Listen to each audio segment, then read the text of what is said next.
Good afternoon, sir. I am Levi Rabiego, your student teacher, educator for this afternoon. And we will talk about kung paano ka po magkakaroon ng sapat at tamang tulog at kung ano ang kahalagahan ng pagkakaroon ng tamang pagtulog. So, can you introduce yourself po? Ako po si Harry Colongan. Ako po 25 years old. Estudyante po ng MIU. Okay. So, una po natin i-define natin kung ano ba ang ibig sabihin ng sleep. Can you read, sir? Sleep is a naturally recurring state of rest characterized by altered consciousness, reduced sensory activity, and decreased muscle activity. Sabi dito, ang pagtulog ay isa siyang part ng ating daily life.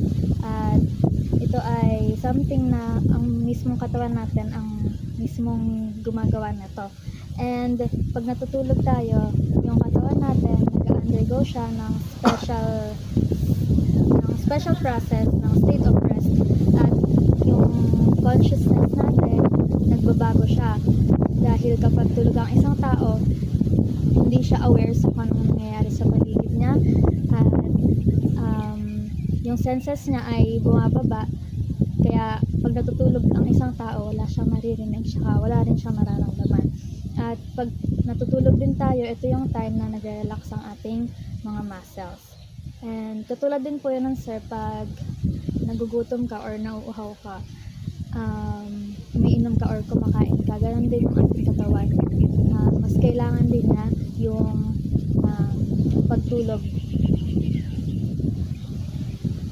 Next naman ay ang function of sleep. During sleep, the body undergoes healing, the brain process information, and energy is restored. Ayan, ang function ng pagtulog ay hindi lamang siya basta nagpapahinga tayo. Ito yung time na yung ating katawan ay nag-heal at yung ating brain ay nagwo-work. Habang tayo ay tulog, yung brain natin busy siya na mag-process ng lahat ng mga natutunan natin sa buong araw, at tinutulungan din tayo nito na mas maalala natin yung mga bagay at mas makapag-solve tayo ng mga problems at mas maging creative tayo. And isa din yung sleep sa source natin ng energy. So kung wala tayong tulog, low yung energy natin for the whole day. At kung meron tayong sapat na tulog, natutulungan tayo nito para makapag-focus tayo na gumawa ng good decision. So meron dalawang factor na nakaka-apekto sa ating pagtulog. Una ay ang biological processes. Ang biological processes ay ang circadian rhythms or the internal body clock that regulates sleep-wake cycles. At ang pangalawa ay ang homeostatic sleep drive. The longer you're awake, the stronger the need for sleep. So, una, yung biological factors, yung circadian rhythm, ito yung parang internal clock ng katawan natin na siya yung nagsasabi na kung kailan ka matutulog at kung kailan ka rin magigising. At meron ding tinatawag na sleep drive. Ang ibig sabihin nito, kung gaano kahaba tayo nagising, ganun din na mas kailangan ng ating katawan ng mas mahabang ng tulog. Next naman ay ang pangalawang factor ay ang external environment cues. First is the light and darkness. So, yung light, isa siya sa mga most powerful signals ng ating katawan. Dahil kapag maliwanag, or especially yung liwanag galing sa sunlight or sa screen, yung brain natin nagpo-produce siya ng less na melatonin. Yung melatonin, ito yung hormone na tumutulong para makaramdam tayo ng pagkaantok. And yung darkness naman, siya yung nagsasabi sa brain natin na it's time to rest. At kaya before bed, sir, mas nakakatulong talaga na magsaset ka ng dim light para mas mabilis kang aantukin. Next is the temperature, noise, and social activities. Environmental conditions and routines can promote or disrupt sleep. So, kung mainit sa kwarto mo, isa yung reason kung bakit hindi ka agad makatulog. At kung maingay din yung mga kasama mo sa bahay, yan, isa din siyang factor na hindi ka madaling makakatulog. So sir, pwede ka po bang magbigay ng tag-isang examples ng biological factors and external factors based sa akin pong na-incident? Ang biological po ay mayroon siyang tinatawag na circadian rhythm. And yung sa external naman po ay light. Thank you po. Next naman tayo ay sa importance ng sleep. Sleep is essential for physical health and it allows the heart and the blood vessels to rest and repair. It is also important for our cognitive functioning, improving concentration, learning problem solving, and decision making. And also it is important sa ating emotional regulation, depends on proper sleep. And poor sleep increases anxiety, depression, and mood swings. Yan.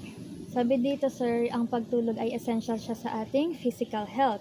Kapag natutulog ang isang tao, ang kanyang heart at ang kanyang blood vessels ay nagkakaroon ng chance na makapagpahinga at makapag-repair. And tinutulungan nito yung ating heart na maging healthy at maging low yung risk sa mga heart diseases. Katulad na lamang ng problems like high blood pressure. And ang isa ding major benefit ng pagtulog natin or ang pagkakaroon ng sapat na tulog ay pinapalakas niya ang ating immune system. Dahil kapag nakakatulog tayo ng sapat, yung body natin mas nakakalaban siya sa mga infections at mas mabilis na makakapag-recover yung ating katawan sa mga illnesses. Kaya yung mga tao na may tamang tulog, may sapat na tulog, sila yung mga hindi mabilis dapuan ng mga sakit. So, kung the more po tayo na nagpupuyat, ganoon din na mas mabilis din natin dapuan ng mga sakit. Sir, huwag niyo pong kalimutan na yung importance po ng pagtulog ay for healing, for growth, and staying healthy ng ating mga organs, especially ng ating heart and ng ating blood vessels. So, gawin nyo pong priority sir yung pagkakaroon ng tamang pagtulog at maging active po kayo physically at kumain po kayo ng maayos. Ngayon po sir, may papanood po ako sa inyong video para mas maintindihan po natin kung ano ba yung sleep-wake cycle or tinatawag na circadian rhythm. About the circadian rhythm. The circadian rhythm is your sleep-wake pattern over a 24-hour day. It is responsible for your schedules of sleeping and wakefulness and is present in all living things. It is affected by light and dark along with your environment. The brain releases specific hormones based on the signals released due to the temperature and environment, which causes changes to your metabolism and affects your sleep.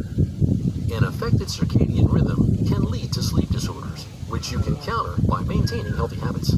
Before we get to that, let's take a detailed look at circadian rhythm. What affects the circadian rhythm? The circadian rhythm is one of the 4 biological rhythms of the body, and it is made up of several components. First of all, the cells of the body respond to environmental conditions, such as light or dark, and relay signals along the body to the brain. These signals can determine whether you feel sleepy or awake. Secondly, hormones such as cortisol and melatonin are also linked to the circadian rhythm. Their production may increase or decrease according to your circadian rhythm. Melatonin is responsible for making you sleepy, while cortisol ends up making you more alert. Similarly, hormones such as leptin, insulin, vasopressin, and acetylcholine are also tied to the circadian rhythm. Other factors linked with the circadian rhythm are the metabolism and body temperature. How does the circadian rhythm change with age? Babies usually do not have a circadian rhythm, causing their sleep to be erratic. The circadian rhythm matures as they grow, and children typically have a very stable sleep cycle.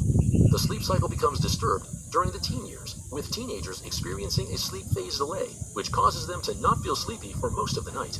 This is mostly due to the hormonal changes caused by puberty, and the circadian rhythm settles as they mature into adulthood. What causes the circadian rhythm to be disturbed? Your sleep cycle can be disturbed by 1. Overworking, stress, and staying at the office too long. 2. Work shifts with erratic hours. 3. Jet lag. 4. Traveling in different time zones. 5. Medication. 6. Lifestyle involving early wake times and late night hours. 7. Mental health conditions. 8. Head injuries, brain damage, or dementia. 9. Poor sleep habits. How to correct the circadian rhythm. Here's how you can deal with a disturbed circadian rhythm and set it right. 1. Try to follow a set routine each day. 2. Sleep in a supportive environment with the right lighting and a comfortable mattress. 3. Boost wakefulness by spending time outside during the day. 4. Avoid naps in the late afternoon or evening. 5. Avoid nicotine, alcohol, or caffeine in the evening.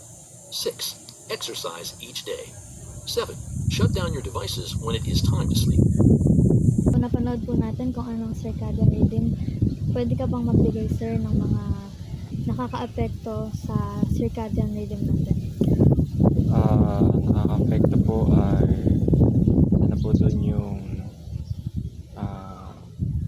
paninigarilyo or mga bisyo natin, and also kapag mayroon tayong mental illness, and ano ba, Last. yung mga hindi magagandang habits na makaka-apekto sa So, overall po, yung circadian rhythm, isa siyang sa pinaka-importante na siya yung nagme-maintain ng ating kalusugan at ang ating well-being. Yung isa siyang natural 24-hour cycle na nag-regulate ng ating physiological process. Kasama na nga dun yung sleep-wake patterns natin, yung pag-release ng hormone at yung ating body temperature. So, yan, tama yung mga nabanggit mo na mga nakaka-disrupt sa ating rhythm. Pag nagkakaroon tayo, yun ang irregular sleep schedules or nagta-travel tayo sa iba't ibang time frame. Yan. Para magkaroon po tayo ng healthy circadian rhythm, importante naman maintain natin yung consistent sleep and wake times natin. At important din na lagi tayong ma-expose sa natural light katulad nito, sir, pero dapat pag umaga. At i-minimize po natin yung paggamit ng mga gadgets or ng mga bright screens before ng bedtime.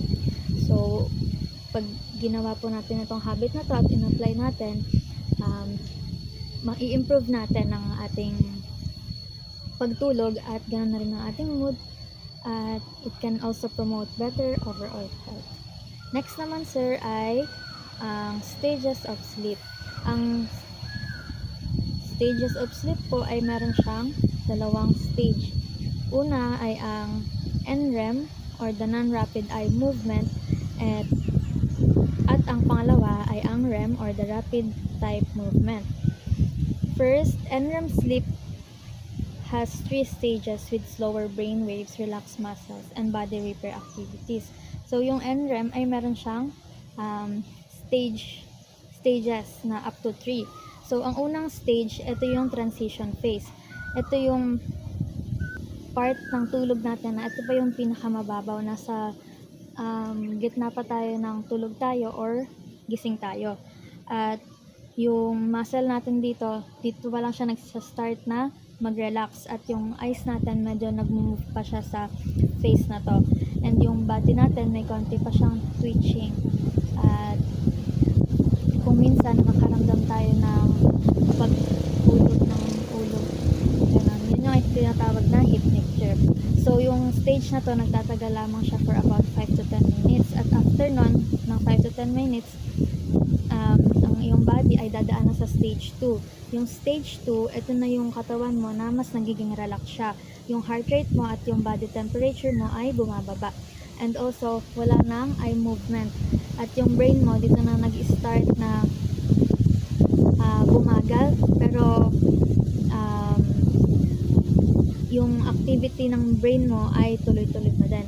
Ito ay tinatawag na sleep spindles. At sa stage na to, yung considered pa rin siya na sleep light, pero ito na yung time na yung katawan mo nagre-ready na siya to enter the deeper stage ng sleep, at naglalast lamang to for about 10 to 25 minutes in the first cycle, at mas nagiging mahaba ito kapag gumagabi na. And after ng stage 2, dito na tayo sa stage 3. Ito na yung deep sleep or slow wave sleep. Ito na yung most stressful stage ng pagtulog ng isang tao. At yung brain mo dito, nagpaproduce na siya ng slow delta waves at ito na yung time na mahirap gisingin ng isang tao. At pag ginising ka, medyo nafe-feel mo na groggy ka pa ganun. And yung stage na to, important din to sa tissue repair at also sa muscle growth at sa pagpapalakas ng ating immune system. And also pag-store ng mga memories. So, nagtatagal to for about 15 to 25% of adult sleep. Ayan. Ang next naman natin ay ang REM sleep. REM sleep, it is a sleep stage marked by vivid dreaming, fast eye movements, and heightened brain activity. So, etong stage na to, dito na nagaganap most of your mga panaginip. At yung brain mo, mas nagiging active na siya na parang feeling mo, gising ka. Yan. Pero yung muscle mo, nananatili siyang nakarelax. And yung REM sleep, siya naman yung tumutulong sa ating learning, sa ating creativity, at ganun din sa ating emotional health. Usually, nagsistart siya for about 90 minutes. Pagkatapos mong makatulog, at mas mahaba pa siya in the second half of the night. So, ulitin natin sir, yung ano nga po ulit yung unang stage ng sleep? NREM. Yung pangalawa pong stage? REM. Yan. So, yung NREM sleep, tinutulungan na to ang ating katawan na makapag-rest and recover. At yung REM sleep, ito naman ay tumutulong sa ating brain na mag-process ng mga emotions, memories, at learnings. At both ng sleep stage of sleep na ito ay importante. Next naman po ay sa disadvantage of sleeplessness. Ano nga ba yung mga disadvantages kapag tayo ay kulang sa tulog? Meron itong dalawang effect. First is the short-term effect and the long-term effect. For the short-term effect, ito yung nagkakaroon tayo ng difficulty of focusing, memory problems, emotional ups and downs, and slower reaction times. So, yan sir, pag pala kulang yung tulog natin, naghihirapan tayo na makapag-focus dahil yung brain natin hindi siya nag-function ng maayos. At ganun din, kung napapansin mo kapag kulang ka sa tulog, parang nakakalimutan mo yung mga bagay-bagay na dapat mong gawin. At apekto rin siya sa ating emotional. Kapag kulang tayo sa tulog, mas madali tayong mairita, or kung ibang tao, mas madali silang ma-stress. And kapag kulang sa tulog ang isang tao, ang kanyang hindi niya alam kung anong gagawin niya, hindi organized at ang kanyang isip. At isa pa, pag kulang ang tulog ng tao, napapahina niya ang immune system, kaya madaling dapuan ng mga sakit. At ang long-term effects naman ay heart disease, stroke, diabetes, and depression. Kapag lagi tayong walang sapat na tulog, pwede tayong magkaroon ng heart disease. At ganoon na rin ng stroke dahil naapektuhan nito yung ating blood flow and yung vessel health natin, na mas tumaas yung risk ng pamumuo ng dugo, at ito yung naglilid sa stroke. In conclusion, sleeplessness affects both the mind and body, leading to poor health, low energy, and reduced quality of life. Prioritizing good sleep is essential for overall well-being.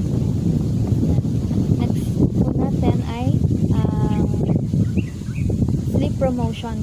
Gumawa po ako sir ng brochure dito na nagpapakita kung ano nga ba yung dapat nating gawin para magkaroon tayo ng maganda at maayos na tulog. Ayan. Sabi dito, ways to prevent sleep problems. Una, mag-create tayo ng sleep and conductive environment. Dapat sir, yung environment natin bago tayo matulog ay madilim at tahimik, at saka hindi siya mainit para mas mabilis tayo makakatulog. At pangalawa ay i-limit natin yung paggamit ng screen. So, mga at least 30 minutes before tayo matulog, huwag na tayong gagamit ng gadgets. Ayan, i-practice natin na magkaroon ng relaxation techniques, yung mag-deep breathing ka or meditation naman, o kaya naman magbabasa ka before matulog. Next is, para naman magkaroon ka ng healthy sleep routine, pwede kang mag-set ng consistent bedtime mo. So, ititrain mo yung body mo na mag-sleep sa same time. Sir, anong oras ka po ba natutulog? Mostly po, inabot ko ako ng 11 or 12. So, try niyo po sir na iset yung pagtulog niyo ng mga hanggang 10 lang po. Yan, every night. Para masanay po yung body niyo na pagdating ng 10 p.m., magpapahinga na po ang inyong katawan. At bawasan din po natin ang pag-inom ng coffee. Physically active din po. Pwede po tayo mag-exercise during the daytime para pagdating po ng gabi, pagod na yung ating katawan at madali lang tayong makakatulog. Next ay sleep distraction. Ito na po yung mga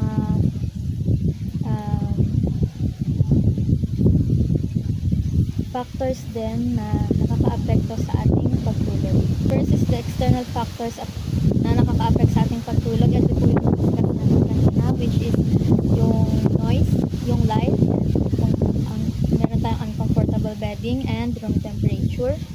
Next naman yung ating mga lifestyle habits na nakaka-apekto sa ating pagtulog. Ito yung pagkakaroon natin ng irregular sleep schedule, yung pagtulog natin sa hapon,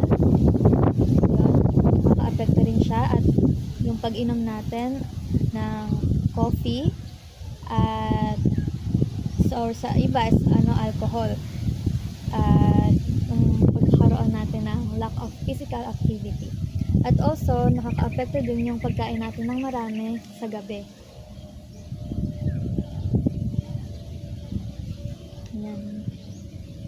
Yan. So, sabi talaga dito sir na ang pinaka nakaka-apekto sa ating pagtulog ay ang paggamit ng mga gadgets. Kasi yung pag gumagamit tayo ng gadgets sa gabi, tinitrick nito yung brain natin na para maisip natin na daytime pa at hindi mo pa oras para matulog. Yan. Kaya sir, ginawan kita ng sleep program na ako mismo yung gumawa, at kung naaalala nyo po, hiningi ko yung daily routine and schedule nyo po para yun yung susundan natin para magawan ka ng organized na activity and sleep plan. So, ayan, ang goal po natin ay magkaroon ka ng 7 to 8 hours of sleep. Dahil sabi niyo po, ang oras lang ng tulog na ay 5 to 6 hours lang. So, kulang po talaga yun, sir. Ayan. At isa po sa goal nito ay masuportahan niyo yung physical and yung mental and emotional well-being. At ma-manage natin yung ating mga responsibilities. So, ayan sir, ginawan ko po kayo ng activities for the whole day. At ang pinaka-sinuggest ko po dito ay before bed, imbis na mag-phone ka po, ang gawin mo na lang ay magbasa ka ng books. Kasi the more na mas boring po yung ginagawa nyo, the more na mas madali kang makatulog. Yan, lastly sir, may ipapagawa po ako sa inyo na pipirma po kayo sa commitment card po natin. Ito po. At ang sinasabi dito, I commit to making sleep a priority because I value my health, energy, and well-being. So, take care of yourself. Live well. Yan. So ngayon sir, based sa mga napag-usapan natin at napag-aralan natin ngayong hapon, nakaka-apekto talaga yung pagkakaroon natin ng isipang natulog sa ating buhay. Pwedeng natin tayo ng madalas na tayo ay pagod, or gano'n, mas madali tayong ma-upset, at mas madali tayong ma-stress, at pinaka-worst pa ay pwede tayo nitong malit sa mga health problems, heart diseases. So, sana po lahat ng ating napag-aralan ngayong hapon about sa pagkakaroon ng tamang pagtulog ay may apply na po ito sa inyong life, at alagaan mo ng mabuti ang iyong sarili dahil ito naman ang gusto ng Panginoon para sa iyo. So, bago po tayo magtapos, I will share a verse that will be found in Mark 4 verse 38. Ito yung during ng malakas na storm, habang yung mga disciples natatakot sila, yung Panginoon natutulog lang siya sa boat at pinapakita na to na kahit sa anumang gulo, importante pa rin na makapag-rest tayo at ganoon na lamang binabati ng Panginoon ang peace at nagtiwala lamang siya sa Panginoon, kaya nagkaroon siya ng magandang kapahingahan.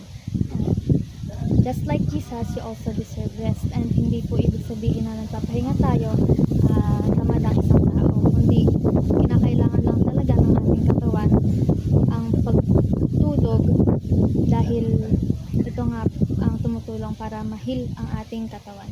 So, binibigyan ka rin ito ng lakas para harapin natin ang mga susunod na natin. Thank you. Isasend niyo po yung schedule personal. Yes po. Tsaka yung health promotion techniques, at pwede niyo po yung i-share sa mga kasama niyo po sa